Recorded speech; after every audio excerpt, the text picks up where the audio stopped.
He was not driving, of course he can't drive. I can drive better than him. But he and I were in the same car, and we sat at the back, and he told me about the needs of housing in this province. And he said, President, there is so much need for housing here in the Northern Cape. And he said to me, our people are setting up informal settlements all over here in the Northern Cape, from Springbok, right through to Appleton, right through to Katu, right through to here in Kimberley and Yellowback.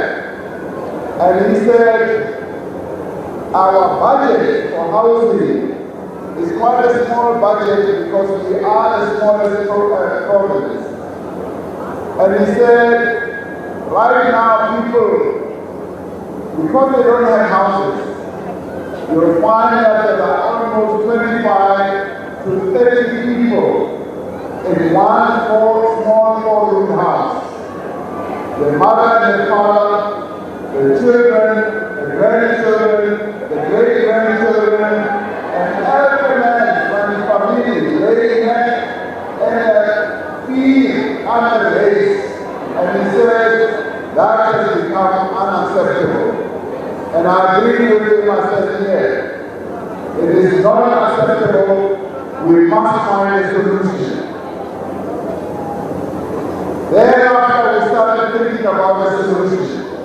And I said to him, why don't we use the budget that we have and front load it and look into the years ahead and see if we cannot build the houses now.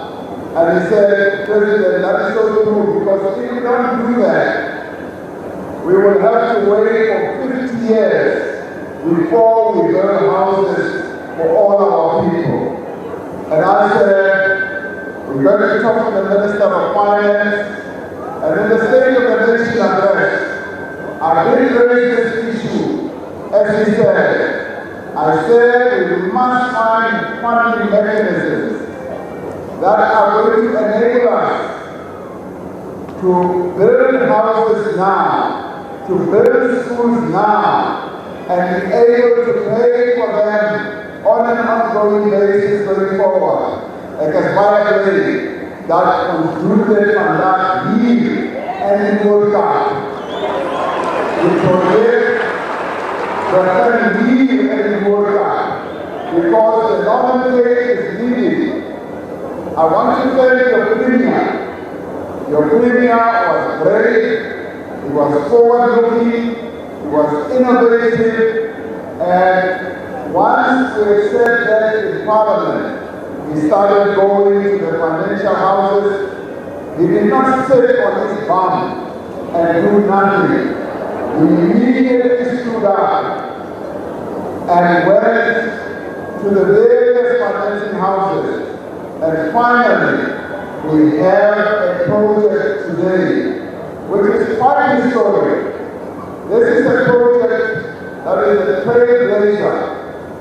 We are testing it here in Northern Cape, and now the Northern Cape is leading. The Northern Cape is the leading province when it comes to this, and we are going to roll it out throughout the country. And you can be proud that the Northern Cape has many other things that it is leading in, but this is one of the things that the Northern Cape has shown great leadership. And let us say thank you to your Premier, Dr. Zamani Saw, for this initiative. Now, you are also a leading province when it comes to attracting investment. We are seeing a lot of investors coming here to the Northern Cape.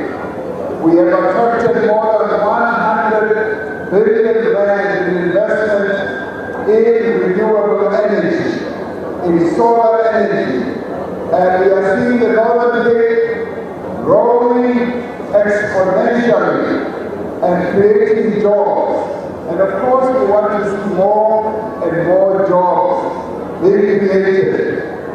But it makes me happy that we are now addressing one of the key challenges which has to do with housing. In the Haitian management, as the buyer, the landlord from here, the resident, and the buyer that concluded leave and your time. And we're doing it here because you are going to show South Africa how it is done. You are going to show South Africa that a project like this can be done in a short space of time. The Premier tells me, he says, President, now that we've done the storytelling, the